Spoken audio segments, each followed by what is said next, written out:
প্রিয় ভাই ও বোনেরা, আসসালামু আলাইকুম ওয়া রাহমাতুল্লাহ। গাড়ি এবং মোটরসাইকেল চালকগণের প্রতি আমার বিশেষ অনুরোধ, দয়া করে বেপরোয়া গতিতে গাড়ি চালাবেন না, বেপরোয়া ভাব নিয়ে গাড়ি চালাবেন না। মোটরসাইকেলের চালকগণ অবশ্যই হেলমেট পরে মোটরসাইকেল চালাবেন। হেলমেট পরার কারণে কোনো ট্রাফিক উপকৃত হবে না, সরকারও উপকৃত হবে না। এই আইনটি করা হয়েছে চালকের জন্য, যে হেলমেট পরবে তারই উপকার হবে।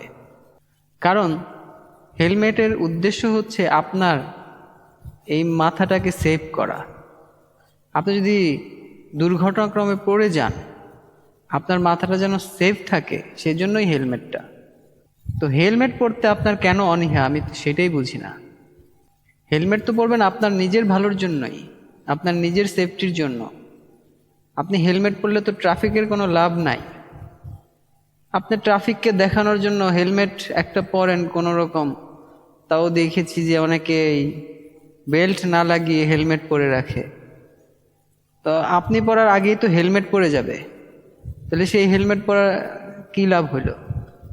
সুতরাং হেলমেট পরলে ভালো মতো পরুন, সঠিকভাবে হেলমেট পরুন, নিজের উপকারের জন্যই। আর আপনি বলতে পারেন যে আমার উপকার, আপনার এত টেনশন কিসের? আপনি শুধু আপনি না, আপনি দেশ এবং জাতির সম্পদ।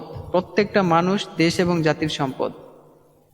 সুতরাং মানুষ সামাজিক জীব, যেহেতু সমাজবদ্ধ হয়ে আপনাকে চলতে হবে এবং সমাজের শৃঙ্খলা মেনেই চলতে হবে।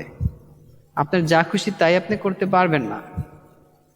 আর আপনার ভালোর জন্যই সমাজের আইন কানুন তৈরি হয়, আপনার আমার ভালোর জন্যই। তাই আসুন আমরা ট্রাফিক আইন মেনে চলি এবং সুশৃঙ্খলভাবে গাড়ি চালাই এবং হেলমেট পরে মোটরসাইকেল চালাই। ধন্যবাদ।